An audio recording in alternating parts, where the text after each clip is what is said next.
성경 말씀 시편 143편 1절에서 2절입니다.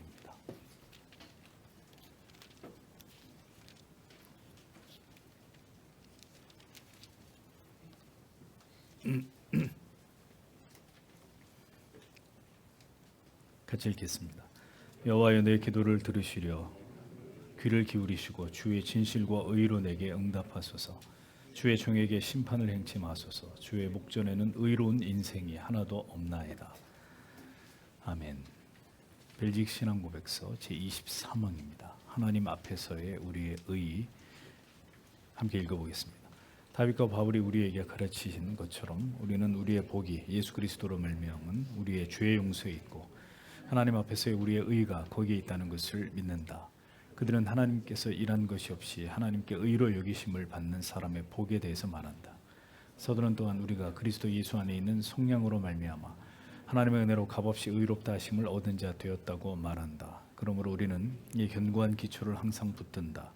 우리는 하나님에게 모든 영광을 돌리며 그 앞에 스스로 낮추며 우리 자신을 있는 그대로 시인한다.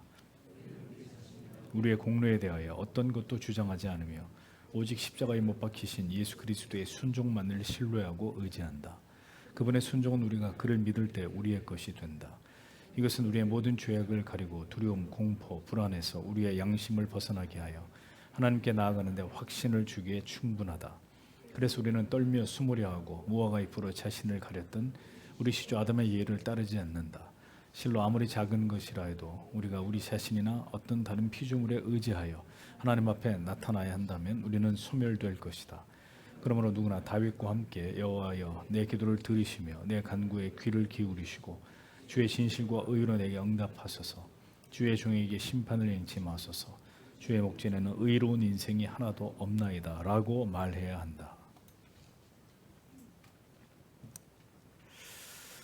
오늘의 기독교는 하나님과 어떤 관계를 지켜나갈 것인가에 관심보다는 세상과 세상의 사람들과 어떻게 더 평화할지에 대해서 지대한 관심을 갖는 듯 보입니다. 많은 설교자들 역시 우리가 어떻게 하나님을 알고 하나님이 원하시는 올바른 관계를 맺을 것인가에 관해서, 또한 죄로부터 구원을 얻는 참된 믿음의 길에 대해서 설교하기보다는 어떻게 하면 세상에서 내 뜻을 펼치고 행복하게 살아갈 수 있을지에 대한 주제로 더 많은 설교를 합니다.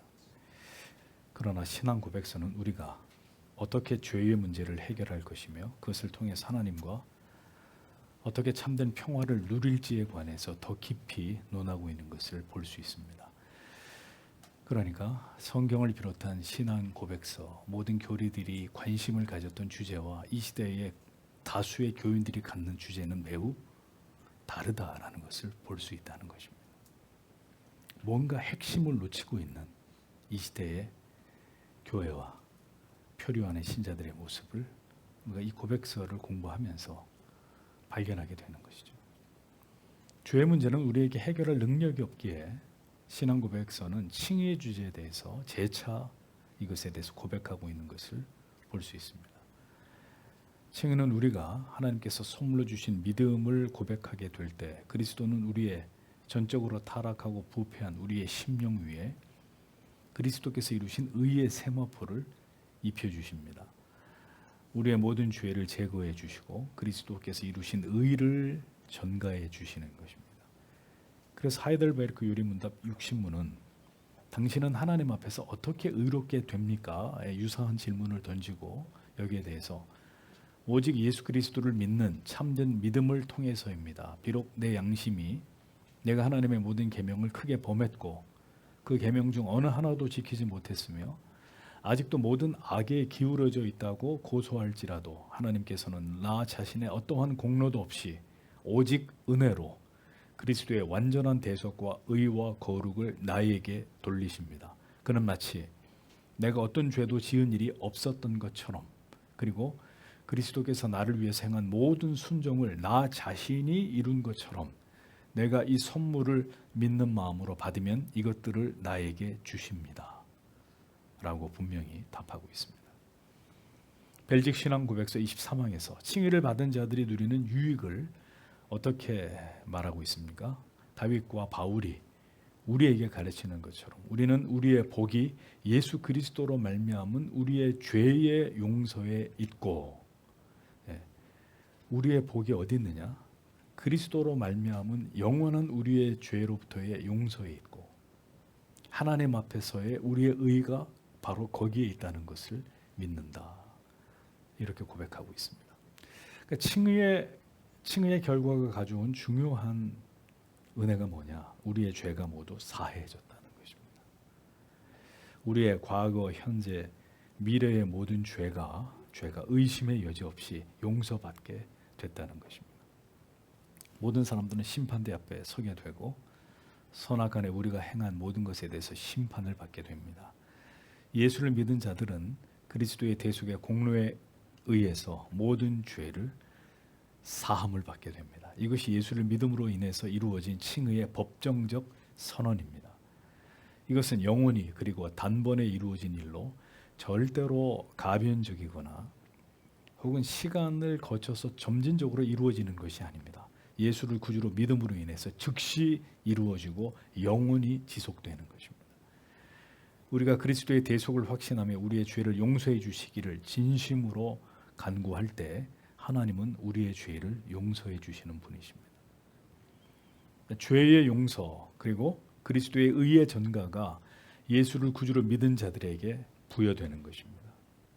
죄의 용서와 그리스도의 의의 전가.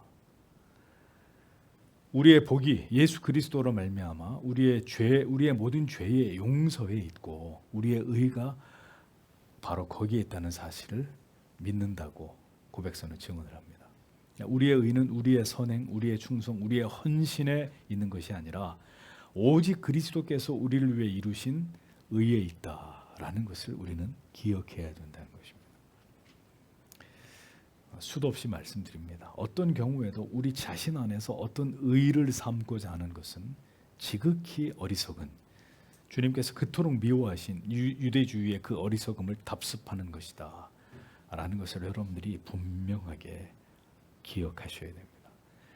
우리에게는 아무런 죄가 없는 것처럼, 그리고 그리스도께서 우리를 위해서 이루신 모든 순종은 마치 우리가 그렇게 하지 않았는데 우리가 한 것처럼 여겨주시는, 그것이 바로 그리스도를 통해 우리가 받은 의의 전가의 결과물이다 라고 교리가 설명해 주는 겁니다. 성도 여러분, 이게 얼마나 복되고 감사하고 감격적인 선물입니까? 우리가 그렇게 죽을 때까지 수없이 많은 죄를 저질러도 아무런 죄가 없는 것처럼, 그리고 우리는 작은 순종하는 하나님께 드리기에 이토록 벅찬 인생인데도 불구하고 그리스도가 완전하게 하나님 앞에 이루신 그 모든 순종을 마치 내가 이룬 것처럼 여겨주신다. 칭의의 결과물이다. 그리스도의 순종하심으로 우리의 모든 불순종을 덮으셨고 그리스도의 모든 의로 우리의 모든 불의를 가리워 주셨습니다. 이것이 칭의로 인해서 우리가 하나님의 자녀 되었고 우리가 하나님께로부터 거저 얻은 선물이다라는 겁니다. 십자가 위에서 모든 죄의 형벌을 다 받으심으로 우리가 그 모든 형벌을 다 받은 것처럼 여겨주시고 의롭지 않은 자들을 의롭다고 여겨주시는 이 은혜, 이것이 구주 예수 그리스도를 통해 받은 칭의의 은총이다.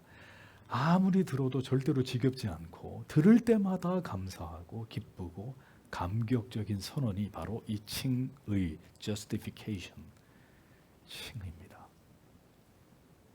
시편 32편 1절에서 다윗은 허물의 사함을 받고 자신의 죄가 가려진 자는 복이 있도다 라고 고백했습니다. 고백서는 이 말씀을 인용하면서 우리가 받은 복을 증언하고 있는 거죠. 성경이 말씀하는 복이 뭐냐? 더 이상 주께서 우리를 죄인으로 보지 않으신다. 이것입니다. 더 이상 우리를 죄인으로 보지 않으신다. 성령을 통해서 믿음을 선물로 받음으로 칭의를 입은 자들은 그래서 진정 가장 복된 자들이다. 죄는 내가 다 지었는데 그 모든 죄에 대한 대속은 그리스도가 담당하시고 마치 내가 죄를 하나도 안 지은 사람처럼 여겨주시는, 자, 아침에도 말씀드렸지만 그게 우리가 받은 가장 큰 복이라는 겁니다. 펠라기우스주의자들은 우리의 복은 우리를 의롭게 하는 우리의 선행, 우리의 선행의 결과라고 가르치고, 알미니우스주의자들은 우리의 복은 우리를 의롭게 하는 우리의 의지적 믿음의 결과라고 얘기하고, 캐톨릭은 우리의 복은 하나님의 은혜로, 칭의로 시작해서 그 은혜에 우리가 협력함으로 그것을 완성시키는 것이다 라고 주장합니다. 다 틀린 이야기입니다. 모두 거짓된 가르침에 지나지 않습니다. 우리의 복은 오직 주의 은혜로 죄 용서함을 받고 그 칭의를 누리는 데 있습니다. 주께서 이 땅에 계시는 동안 율법에 순종하신 그 모든 행위를 주님은 우리에게 돌려주십니다. 그리고 십자가 위에서 모든 형벌을 우리를 대신해서 당하셨습니다. 이 능동적, 수동적 순종의 모든 결과물이 하나님의 자녀인 우리들에게 값없이 주어진 것입니다. 그러하게 사도 바울은 그러므로 이제 그리스도 예수 안에 있는 자에게는 결코 정죄함이 없나니라고 로마서 8장 1절에서 고백하는 것이죠. 예수를 구주로 믿은 자에게는 우리가 거듭 죄에 넘어질지라도 하나님 앞에 서게 될 때는 그리스도로 말미암아 흠없는 의로운 사람으로 서게 될 것입니다. 우리는 그렇게 죄인이지만 의로운 자로 인정을 받게 되는 자들이 되는 것이죠. 이 칭의의 은총을 확고히 믿고 붙들게 될 때, 자, 이제 어떤 은혜의 혜택을 입게 되는지를 고백서가 이어서 우리에게 증언을 하고 있습니다. 그러므로 우리는 이 견고한 기초를 항상 붙든다. 우리는 하나님에게 모든 영광을 돌리며 그분 앞에 스스로 낮추며 우리 자신을 있는 그대로 시인한다. 우리는 우리 자신이나 우리의 공로에 대하여 어떤 것도 주장하지 않으며 오직 십자가에 못 박히신 예수 그리스도의 순종만을 신뢰하고 의지한다. 그분의 순종은 우리가 그를 믿을 때 우리의 것이 된다라고 고백하고 있습니다. 자, 여러분, 칭의를 통해서 우리에게 주어진 영원한 죄사함의 은총을 우리가 분명히 알고 믿는다면 우리는 방종하는 삶을 살게 될까요? 죄를 가볍게 여기면서 언제나 쉽게 넘어지는 삶을 끊임없이 합리화하면서 살까요? 절대 그렇지 않다는 겁니다. 신앙 고백서는 그러므로 우리는 이 견고한 기초를 항상 붙들고 하나님께 영광을 돌린다, 이렇게 기술하고 있습니다. 로마서 11장 33절에서 36절에 이렇게 말씀하고 있죠. 깊도다 하나님의 지혜와 지식에 부요하며 그의 판단은 측량치 못할 것이며 그의 길은 찾지 못할 것이로다. 누가 주의 마음을 알았느냐? 누가 그의 모사가 되었느냐? 누가 주께 먼저 드려서 갚으심을 받겠느냐? 이는 만물이 주에게서 나오고 주로 말미암고 주에게로 돌아갑니다. 영광이 그에게 세세히 있으리로다. 아멘. 자, 이 바울의 고백이 영원히 우리의 고백이 될 수밖에 없는 것입니다. 또 고백서는 이 칭의의 교리를 우리가 올바로 깨닫게 되므로 지극히 겸손하게 된다는 사실에 대해서 강조를 합니다. 그분 앞에 스스로 낮추며 우리 자신을 있는 그대로 시인한다. 우리는 우리 자신이나 우리의 공로에 대해서 어떤 것도 주장하지 않고 오직 십자가에 못 박히신 예수 그리스도의 순종만을 신뢰하고 의지한다, 이렇게 고백하고 있습니다. 칭의의 교리는 그 하나님의 위대하신 대속의 은혜를 언제나 우리 마음 깊이 묵상하게 하므로 우리를 한없이 그 위대한 사랑 앞에 겸손하게 합니다. 십자가 아래서 우리는 우리의 어떤 것도 자랑할 것이 없다는 사실을 매일 깨닫고 오직 그리스도께서 나 같은 죄인을 대신해서 이루신 그 대속의 공로만을, 하나님을 향한 순종만을 높이고 의지하는 삶을 살아가게 된다는 것입니다. 이것이 진정으로 거듭난 자의 거룩한 영적인 정서가 된다는 거죠. 그의 마음을 갈라보면 그 안에 채워져 있는 것이 그리스도의 십자가의 대속하심에 대한 지워지지 않는 감격이 되는 것입니다. 자, 이런 마음을 늘 유지하는 데 필요한 것이 바로 성도의 경건의 훈련입니다. 말씀과 기도를 통해서 이 거룩한 빚진 마음으로 그리스도인들은 우리에게 주어진 삶을 감당하는 자들이 되어야 하는 거죠.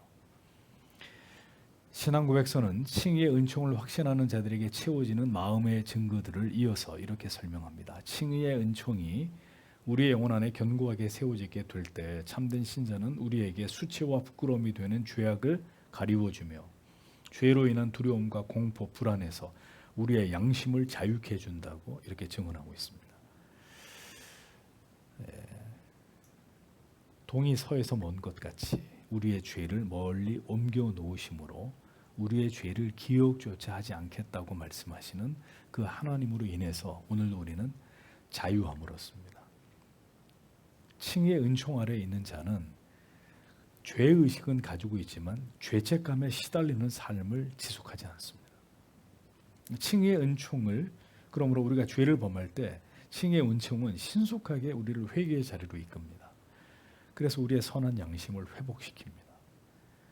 그리스도의 그 십자가 위에서 이루신 대속의 은총을 더럽히지 않으려는 이 열심을 가지고 죄와 싸우게 되고 언제나 거룩과 순결한 삶을 지향하게 되어 있습니다. 그래서 은혜의 방편을 가까이 하는 자 안에서 성령은 그렇게 우리를 도우시고 하나님과 동행하도록 역사하시는 것입니다. 그러니까 칭의의 은총을 분명히 경험했다고 하면서도 오랜 세월이 지난 날, 오랜 세월 동안 과거에 지은 죄로 인해서 죄책감에 시달리고 있는 것은 그의 칭의에 대한 확신이 그에게 없는 것이든지, 아니면 마귀가 쏘아대고 있는 불화살에 지금 그의 믿음의 방패가 내려져 있는 것이든지 그 때문입니다. 또한 칭의의 은총을 오해하면서 방종하는 삶을 살아가는 사람 역시 칭의의 은총에 대해서 올바른 지식과 깨달음이 부재하기 때문이라고 볼 수 있습니다. 칭의의 은총은 죄로 인한 모든 수치와 두려움, 불안, 공포에서 반드시 우리를 자유케 하고 더 하나님을 바라보도록 만듭니다. 우리는 결코 아담과 하와처럼 하나님을 피하려 하지 않고 칭의의 효력을 믿고 확신할 때 도리어 다윗처럼 하나님 앞으로 담대히 나아가서 구원의 기쁨을 회복시켜 주시기를 간구하게 되는 것이라는 거죠. 우리는 오직 예수 그리스도의 대속하신 공로 외에 그 어떤 것도 어떤 사람도 의지해서 하나님께로 나아갈 수가 없습니다. 예수님 외에 그 누구도 우리의 중보자가 될 수 없고 어떤 것도 우리의 죄를 대속하지 못합니다. 우리의 헌금이, 우리의 헌신이 하나님께 드리는 뇌물이 될 수 없고 대속의 공로로 간주될 수 없는 것이죠. 만약에 그런 마음이 우리에게 있다면 우리는 유대주의자들처럼 천국에 들어갈 수 없는 자로 드러나게 될 뿐일 것입니다. 여호와여, 내 기도를 들으시며 내 간구에 귀를 기울이시고 주의 진실과 의로 내게 응답하소서. 주의 종에게 심판을 행치 마소서. 주의 목전에는 의로운 인생이 하나도 없나이다. 자, 다윗은 이렇게 시편 143편에서 고백했습니다. 칭의의 은총은 결코 우리로 하여금 죄를 더하게 하지 않습니다. 모든 영광을 주님께 돌리고 우리의 죄를 가리워 주신 그 은덕을 우리의 마음에 간직하여서 주님이 우리를 위해 흘리신 보혈 앞에 부끄럽지 않은 삶을 살아가게 하는 그 동기로 작용하게 됩니다. 언제나 주 앞에 결코 의로운 자가 아무도 없음을 매일매일 깨닫게 하므로 언제나 하나님 앞에 나아갈 때 예수 그리스도의 대속하신 은혜의 공로를 앞세워서 오늘도 죄인들에게 자비와 긍휼을 베풀어 주시기만을 호소하게 만듭니다. 진정으로 거듭난 그리스도인들은 어떤 경우도 그래서 교만해지거나 자기를 내세울 수 없는 이유가 바로 여기에 있는 것입니다. 아직도 우리가 생각하는 믿음이 여기까지 이르지 못한 분들이 있다면 오늘도 주님의 긍휼을 구해야 합니다. 이 칭의의 은총과 그 효력과 우리가 어떤 마음으로 하나님 앞에서 살아가야 될지를 이 모든 것이 우리의 마음 안에 선명하게 자리 잡기를 소원해야 합니다. 그 마음과 고백이 없이 영원한 생명을 얻어서 하나님의 나라에 들어간 사람은 아무도 없기 때문입니다. 기도하겠습니다.